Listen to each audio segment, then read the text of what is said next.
Well, how do the happiest people deal with stress? The three biggest stressors for the average person are money, relationships, and health. So, here are a few shocking facts about stress and life in America today. 40% of payment plan loans, where you go and get money and then you pay over time, are for food. That's shocking. Number two, the average man in America has less than one close friend that he can confide in when 20 years ago he had three or four. And now the number one reason for bankruptcy in America is medical bills. In other words, people getting sick, they owe the doctor in the hospital so much money, they have to go bankrupt because they don't have any money. So if you're feeling more stressed than ever, this is not just mindset.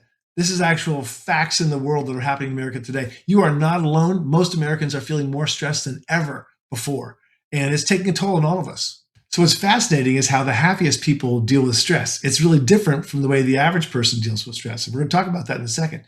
The key here is to understand that stress is a natural part of life. In fact, the way you build muscle is by stressing the muscle, right? The way we improve at anything is by having just a slight amount of stress ahead of us that we're trying to achieve and come up against, right? The US military and other researchers have found if you give someone about 11% more stress than they're used to tolerating, they'll improve. You can learn from the happiest people and how they deal with stress, and we're going to talk about exactly how you can do that. Most people, when they're stressed, stay up late, watch movies, scroll social media, do all these tension relieving activities, but it keeps them up late at night and their mind is spinning and spinning about all the problems they have and all the stress in the world.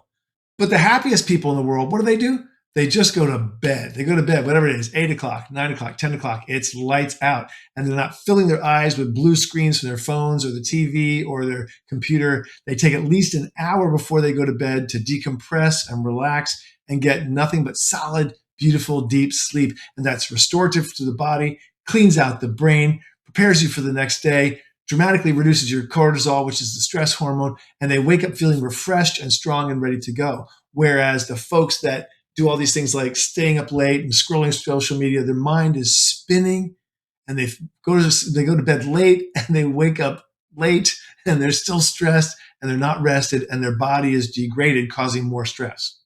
So some people might say that the reason why they go to sleep early and it's easy for them is because they're already happy. Actually, it's just the opposite. And what we find is that they go to bed early because they've decided to do so. They take care of themselves and they prioritize themselves first. And so that allows them to go to bed early, get that sleep, relax, and feel good. When most people are stressed, what they're going to do is they're going to stay at home. They're going to sit on the couch, maybe make some tasty stress relieving food, comfort food, right? That's so typical. And they're just sitting there sort of grinding away on their computer, on social media or something else. And they're really just spending their whole day doing that, spinning inside their head and worried about stress. And the worry builds on worry, builds on worry. And they keep finding solutions to de-stress themselves if they think, which is all of these different things that, the computer, the social media, etc. But the truth of the matter is that the happiest people of all exercise, and that relieves the stress in the body and that relieves the stress in the mind. Now, you don't have to go bench press for 4 hours. You can literally just go for a 20-minute walk twice a day. You can literally do anything that moves your body, yoga or something else to move your body and get those muscles moving. Because when you move your muscles, when you exercise, you're radically de-stressing. You're clearing your mind. You're cleaning your body. So your physiological load, your mental and your psychological load are dramatically reduced. And that's why the happiest people exercise. Now, you might say that, well, okay, hold on a second. They're exercising because they're happy. Not so. What they have found in science is that for example, if you work out early in the morning, you generate something in your brain called brain-derived neurotrophic factor, BDNF. And what that does is it actually stimulates the happy hormones in your brain to make you feel better all day. So you begin to build the habit of feeling great because you're exercising, right? And now let's face it, at first, exercising sucks. I'll admit it. No one wants to get up on a cold, rainy day and go out for a run. However, the habit of exercising and relieving the stress from your body, moving your muscles, doing those things dramatically drops your stress, and that sets you up for more happiness and more happiness. It's a happiness loop. Now, the unhappiest of people spend a lot of their time complaining, bitching, moaning, resisting what's happening in life, feeling out of control, feeling out of effect, telling everybody how bad the world is and how being angry at everybody else. But that's not what the happiest people do. The happiest people actually do two things, and not always the same, and not both. Sometimes both, but not always. And that's these two things. One is meditation, and the other is contemplative prayer. Now, depending upon your spiritual values, you can pick either one or both. Here's the thing. What we know is that meditation as a practice, contemplative prayer as a practice, meaning you do them routinely day after day after day, does an amazing, almost miraculous thing for the brain, which is it just calms the brain down, drops the stress level, clears the headspace so there's no more brain fog, opens up a whole new world of possibility, and shifts us into a more positive frame. And realize that we can deal with the things that are in front of us. We can adjust our attitude, and we can do these things. The happiest people pray and meditate, or just meditate and or pray. It's up to you. So it's a delicate subject because some people think it's woo-woo, but it's not. The happiest people have figured out, I don't care what label you put on it, prayer and meditation work. Look, I've struggled with a lot of things in life. There's been times I've been depressed. I've had people, die. I've had terrible medical things happen in life to friends and family and myself. I've been hit by a truck, so there's been really bad days in my life, right?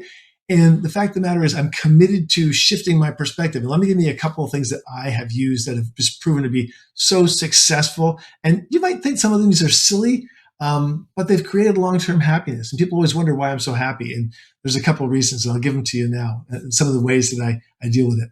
First is, let me just say this. I believe that we all have one beautiful, precious life, and we should try and make it as happy and as positive and as fulfilling as we can, despite all the stuff, right? So that's important. The second thing is that I've decided that I love spending time with friends. I love spending time with people I love. I love spending time with my family and my partner. And that makes a huge difference in my life. And I'm sure if you can do those things too, it will for you. And spend time watching comedies. If you're going to watch TV, watch a comedy. It will change you to just watch comedy and laugh with your friends and make jokes and sit around and have a good time.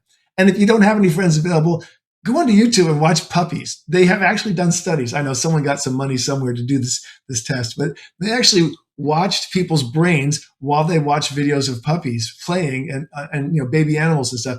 And people love it. It just makes us joyful to see that. And it just gives us a happiness boost to do that in our brain and our body. The stress level drops and everything else. If you want some more practical things, here's a couple of things.